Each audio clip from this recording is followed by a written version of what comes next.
Hi guys, welcome to the Introduction to Maps in Folium and Python course. In this course we will be touching on a couple of topics ranging from interactive maps, Folium, Python, Pandas, Selenium and Jupyter. So interactive maps allow the ability to create layers of information that can be shown or hidden with the click of a button. So if I click on a map point, it reveals certain information. For instance, here it reveals the name of a particular suburb and the amount of water consumed in kiloliters.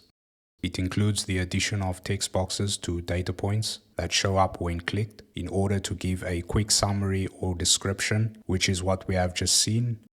It has zoom functions that allow users to focus on either the details of a particular region or gain a quick overview of a wider area. Data can also be quickly updated, and these updates are transparent to the users. The points on the map can be linked to external supporting documents such as images, videos, and graphs. So Folium is a mapping library that builds on the data wrangling strengths of the Python ecosystem and the mapping strengths of the leaflet.js library. It was built to help people visualize geospatial data, and it can also help you create a map of any location in the world. So that is the library that we will be using for our mapping.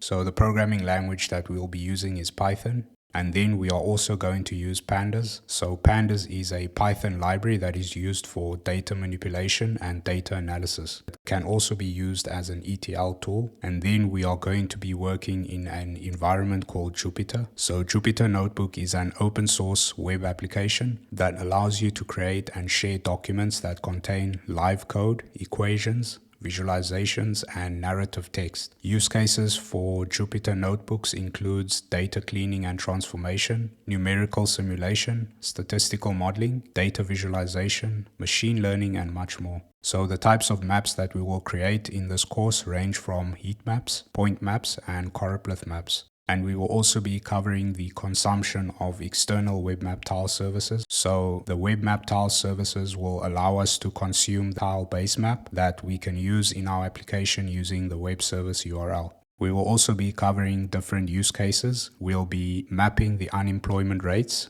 we will be mapping dams, and we will be mapping water consumption. And then when we are done, we will export and share the maps in the form of a portable HTML web application. So I'm going to show you what the exported version of our maps will look like as an HTML application. So here is one of many maps that we will be building. So as you can see, it's exported and it's interactive. So if you want to share the map, you can just send the HTML file to someone and they can view the map that you have created.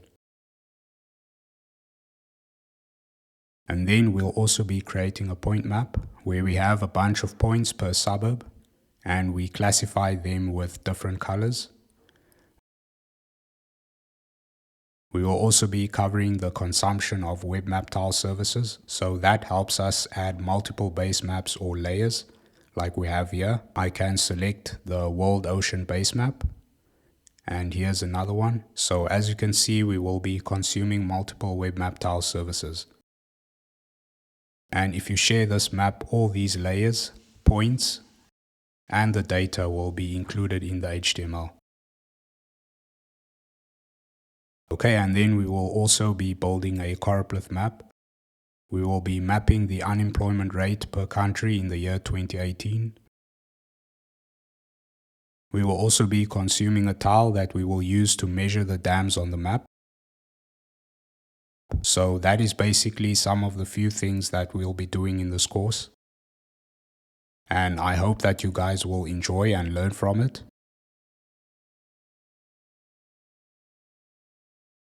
And I'll see you guys in the course. Thank you.